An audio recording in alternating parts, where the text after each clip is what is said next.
Hello दोस्तों, welcome back to my YouTube channel Maths Plaza. तो दोस्तों, आज मैं इस वीडियो में बिहार बोर्ड क्लास 10th यानी कि मैट्रिक फिजिक्स चैप्टर 2 जिसका नाम है प्रकाश का अपवर्तन। क्या नाम है? इस चैप्टर का नाम है प्रकाश का अपवर्तन। इस चैप्टर से रिलेटेड आज मैं मोस्ट वीवीआई ऑब्जेक्टिव क्वेश्चन कराने वाला हूँ। ये क्वेश्चन इतने वीवीआई हैं कि आपके एग्ज़ाम में पूछे जाने की 100% संभावनाएं हैं। तो 3 सेट दिया गया है, तो प्रत्येक सेट में 10-10 वीवीआई क्वेश्चन है। तो आइए हम लोग पहला सेट देखते हैं, सेट 1। पहला क्वेश्चन कह रहा है कि दो माध्यमों के सीमा पृष्ठ पर एक प्रकाश लंबवत आपतित होती है तो अपवर्तन कोण कितना होगा? ठीक ना, अपवर्तन कोण कितना होगा? इसका मतलब हुआ कि फॉर एग्जांपल जैसे मान के चलिए कि एक ये माध्यम है, ठीक ना। यहाँ मान के चलिए इधर पानी है, नीचे क्या है? पानी है, ऊपर क्या है? हवा है। ठीक, ऊपर हवा है तो कोई प्रकाश की किरणें जो क्या होती है, तो कोई प्रकाश की किरणें लंबवत जो है वो आपतित होती है। एक मिनट फिर से,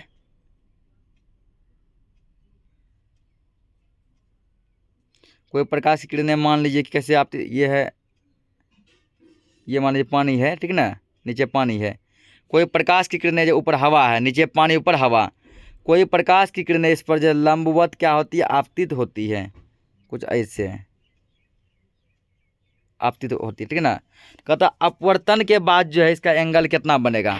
तो जब किसी माध्यम के पृष्ठ पे, पृष्ठ मतलब जो कि दो माध्यमों को बांटता हो, ठीक ना, जैसे यहाँ पर ये बांट रहा है, तो कोई प्रकाश लंबवत मतलब कि लंबवत मतलब होता है 90 डिग्री, ठीक ना, लंबवत मतलब 90 डिग्री।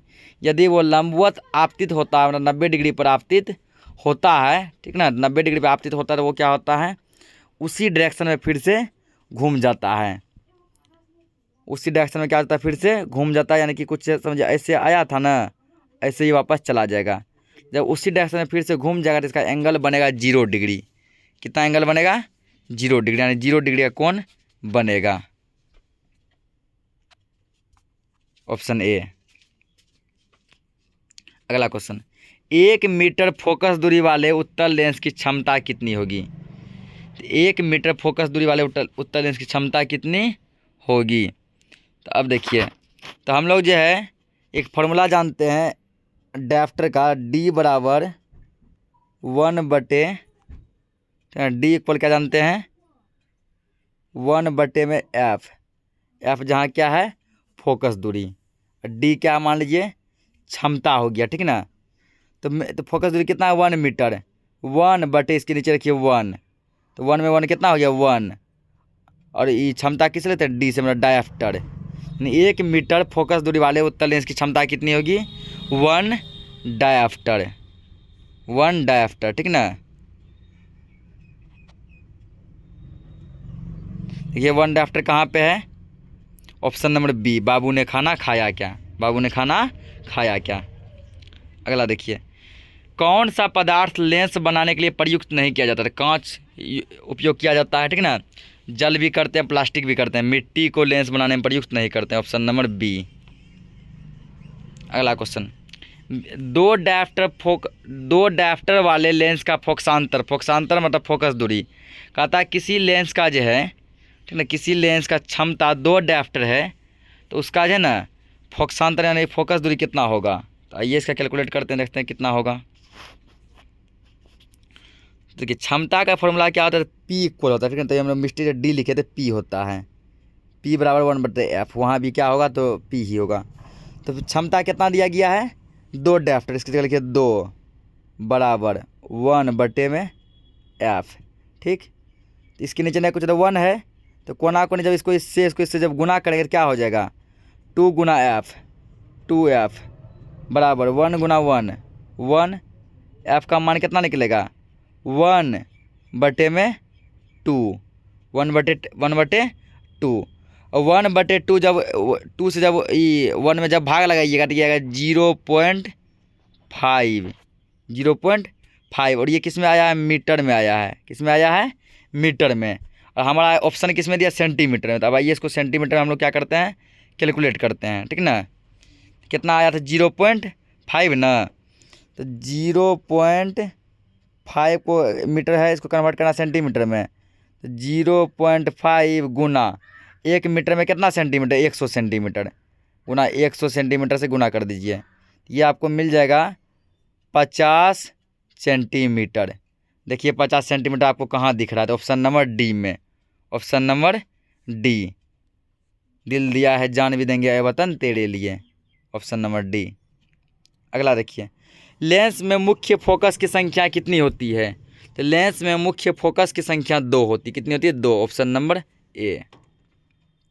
अगला, पानी से भरी बाल्टी की गहराई कम मालूम होता है किसके कारण, तो प्रकाश के अपवर्तन के कारण, किसके कारण, तो प्रकाश के अपवर्तन के कारण, ऑप्शन नंबर बी। नेक्स्ट देखेंगे, प्रकाश के अपवर्तन के कितने नियम है, तो प्रकाश के अपवर्तन के 2 नियम हैं, कितने नियम हैं, 2, ऑप्शन नंबर बी। अगला दिया है कि उत्तल लेंस की फोकस दूरी 20 सेंटीमीटर है तो लेंस की क्षमता कितनी होगी, ठीक ना। जिस तरह हम अभी सॉल्व किए थे उसी तरह फिर चलिए इसको सॉल्व करते हैं। सबसे पहले देखिए ध्यान रहे, क्षमता निकालने के लिए है ना फोकस दूरी होना चाहिए किस में, मीटर में। यहाँ फोकस दूरी किस में दिया है, सेंटीमीटर में। एफ बराबर दिया है 20 सेंटीमीटर, इसको कन्वर्ट किस में करना है, मीटर में। तो 20, जब मीटर को सेंटीमीटर में कन्वर्ट करते हैं, सुनिएगा ध्यान से, जब मीटर को सेंटीमीटर में कन्वर्ट करते हैं तो 100 से गुना करते हैं, क्या करते हैं, 100 से गुना करते हैं। और जब सेंटीमीटर को मीटर में कन्वर्ट करते हैं तो 100 से भाग करते हैं। यहाँ सेंटीमीटर को मीटर में कन्वर्ट करना है तो 100 से भाग कर दीजिए, 100 डिवाइड 100, तो 0 0 क्या है, कट जाएगा, 2 से कटेगा, 2 एकम 2, 2 पंचे 10, कितना आ गया, 1/5। ये क्या है, मीटर, 1/5 क्या है, मीटर, ठीक ना। तो इतना निकल गया एफ। अब निकालना है क्या, हमको क्षमता निकालना है ना, तो देखिए क्षमता निकालते हैं। तो क्षमता का हम लोग फॉर्मूला जानते हैं, तो P इक्वल होता है 1/f, ठीक, P इक्वल क्या था, 1/f। तो अब देखिए 1/f का मान कितना लगे, तो 1/5, ठीक ना, 1/5।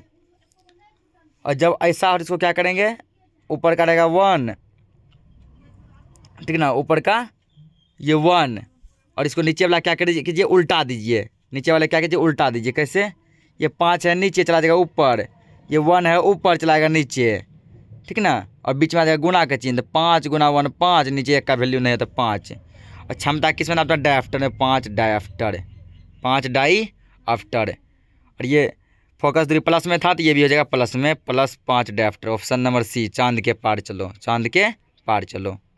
अगला, किस लेंस के द्वारा सिर्फ काल्पनिक प्रतिबिंब बनता है, तो अवतल लेंस के द्वारा केवल काल्पनिक प्रतिबिंब ही बनता है, ऑप्शन नंबर बी। अगला, कौन सा लेंस अपसारी लेंस भी कहलाता है, तो अवतल लेंस को अपसारी लेंस भी कहते हैं, ऑप्शन नंबर ए। तो सेट 1 कंप्लीट। अब हम लोग जो है सेट 2 देखेंगे। देखिए सेट 2, तो सेट 2 का पहला क्वेश्चन दिया है कि एक अवतल लेंस की फोकस दूरी 20 सेंटीमीटर है तो इसकी क्षमता कितनी होगी। तो अभी जस्ट 20 सेंटीमीटर वाला सॉल्व किए थे, कितना आया था, 5 डायफ्टर। फ़र्क क्या है, फ़र्क ये है कि वो था उत्तल लेंस, ये अवतल लेंस। उत्तल लेंस में जो क्षमता आता है पॉजिटिव, अवतल लेंस में नेगेटिव। इसका भी आएगा 5 डायफ्टर लेकिन माइनस में, ऑप्शन नंबर डी, दिल दिया है जान भी देंगे ऐ वतन तेरे लिए। अगला, पानी के भीतर तैरते हुए मनुष्य को किनारे पर स्थित मीनार की ऊंचाई कैसी लगेगी, तो ज़्यादा लगेगी, कैसी लगेगी, ज़्यादा, ऑप्शन नंबर ए। अगला, आभासी प्रतिबिंब का निर्माण किसमें होता है, तो आभासी प्रतिबिंब का निर्माण उत्तल लेंस और अवतल लेंस दोनों में हो जाएगा, ऑप्शन नंबर सी, चांद के पार चलो, चांद के पार चलो। प्रकाश की चाल सबसे अधिक किसमें होती है, तो प्रकाश की चाल सबसे अधिक निर्वात में होती है। देखिए निर्वात कहाँ पे है, option number C, option number C. अगला, उस उत्तल लेंस के सामने एक बिंब को लेंस के फोकस और प्रकाशीय केंद्र ओ फोकस एफ यानी ओ और एफ के बीच रखा जाता है तो प्रतिबिंब कहाँ कैसा बनेगा, काल्पनिक बनेगा और बड़ा बनेगा, काल्पनिक और बड़ा को ही आवर्धित भी कहते हैं, तो काल्पनिक और आवर्धित, ऑप्शन नंबर ए। किसी उत्तल लेंस की फोकस दूरी 25 सेंटीमीटर है क्षमता। जब इसको आप कैलकुलेट कीजिएगा, पी का मान 25 दिया है। जब आप क्या निकालिएगा, तो जब आप जो है एफ निकालिएगा, ठीक ना, सॉरी एफ का मान दिया 25, जब आप निकालिएगा क्या, तो पी। लेकिन ध्यान रहे कि ये दिया है सेंटीमीटर में, इसको पहले कन्वर्ट करना पड़ेगा मीटर में, तो आपको निकलेगा 4 डायप्टर प्लस में, तो सब पॉजिटिव में ही दिया 4 डायप्टर। Option number A. उत्तल लेंस में जब वस्तु फोकस और लेंस के बीच रखी जाती है तो प्रतिबिंब कैसा बनता है? तो काल्पनिक और सीधा बनता है, काल्पनिक और सीधा। Option number A. अगला, कौन सी वस्तु वास्तविक प्रतिबिंब बना सकती है? तो ये आपको जो है उत्तल lens. Option number C. Option number C. एक उत्तल लेंस से 30 सेंटीमीटर की दूरी पर एक वस्तु रखी गई है। मतलब उत्तल लेंस जैसे मान के चलिए प्रकाशीय केंद्र से हम वस्तु को नापते हैं, प्रकाशीय केंद्र से 30 सेंटीमीटर की दूरी पे कोई वस्तु को रखा गया है और 30 सेंटीमीटर पर ही जो है उसका प्रतिबिंब बनाना है, ठीक है। लेंस से उतनी ही दूरी पे वास्तविक प्रतिबिंब बनाना है। प्रतिबिंब भी कैसा हो? वास्तविक। तो लेंस का फोकस दूरी कितना होना चाहिए? तो इस कंडीशन में उसको क्या कर दीजिए, आधा कर दीजिए, वस्तु की दूरी का आधा कर दीजिए फोकस दूरी, यानी 15 होना चाहिए। Option number B. बाबू ने खाना खाया क्या? लेंस का प्रत्येक भाग क्या होता है? लेंस का प्रत्येक भाग एक प्रिज्म होता है। कहाँ पे? ऑप्शन सी में। चांद के पार चलो, चांद के पार चलो। अब देखते हैं सेट नंबर 3। तो सेट 3 में देखिए, सेट 3 का पहला क्वेश्चन दिया कि लेंस की क्षमता व्यक्त की जाती है फोकस दूरी के द्वारा नहीं, फोकस दूरी का 2 गुना मतलब 2f के द्वारा नहीं, फोकस दूरी का 3 गुना मतलब 3f के द्वारा नहीं, फोकस दूरी के व्युत्क्रम मतलब फोकस दूरी का उल्टा, फोकस दूरी का उल्टा मतलब 1/f। तो हाँ, p बराबर क्या लिखते हैं? 1/f। ये होगा ऑप्शन नंबर डी। दिल दिया है जान भी देंगे ए वतन तेरे लिए। सरल सूक्ष्मदर्शी में किसका उपयोग होता है? तो सरल सूक्ष्मदर्शी में हम लोग उत्तल लेंस का उपयोग करते हैं। ऑप्शन नंबर ए, उत्तल लेंस। किसी बिंदु वस्तु से निकलकर किरणें किसी लेंस से अपवर्तित होकर जिस बिंदु पर मिलती है उसको क्या कहते हैं? तो जिस भी बिंदु पर ये मिलती है वह बिंदु प्रतिबिंब बिंदु कहलाता है। देखिए ऑप्शन कहाँ पे है? प्रतिबिंब बिंदु। Option number D. उत्तल लेंस में जब वस्तु फोकस और लेंस के बीच रखा जाता है तब प्रतिबिंब बनता है। ये देखिए रिपीटेड क्वेश्चन है। अभी सेट 2 में भी था कि जब वस्तु फोकस और प्रकाशीय केंद्र के बीच रखा जाता है। यहाँ प्रकाशीय केंद्र ना लिखकर लेंस लिख दिया, क्योंकि लेंस में ही तो प्रकाशीय केंद्र है। तो वो कैसा बना था? काल्पनिक और सीधा। यहाँ भी हो जाएगा काल्पनिक और सीधा। Option number A. किस लेंस द्वारा केवल काल्पनिक प्रतिबिंब बनता है? तो अवतल लेंस के द्वारा केवल काल्पनिक प्रतिबिंब बनता है। Option number A. अगला, यदि वस्तु 2f पर रखी जाए तो उसका प्रतिबिंब कहाँ बनेगा? ध्यान रहे, यदि 2f पे वस्तु को रखेंगे उसका प्रतिबिंब 2f पर ही बनता है। Option number B. बाबू ने खाना खाया क्या? बाबू ने खाना खाया क्या? अगला, सूर्यास्त के समय क्षितिज के नीचे चले जाने पर भी सूर्य कुछ समय तक दिखाई देता है। इसका मेन रीजन है प्रकाश का अपवर्तन, प्रकाश का अपवर्तन। Option number A. अगला दिया है, कौन सी वस्तु वास्तविक प्रतिबिंब बना सकती है? ठीक ना, तो वास्तविक प्रतिबिंब जो है उत्तल लेंस बना सकती है। कौन सा बना सकती है? उत्तल लेंस। ऑप्शन नंबर सी। चांद के पार चलो, चांद के पार चलो। अगला, किसका उपयोग लेंस बनाने के लिए नहीं किया जाता है? ये भी रिपीटेड क्वेश्चन है। इसका हो जाएगा आपको मिट्टी का।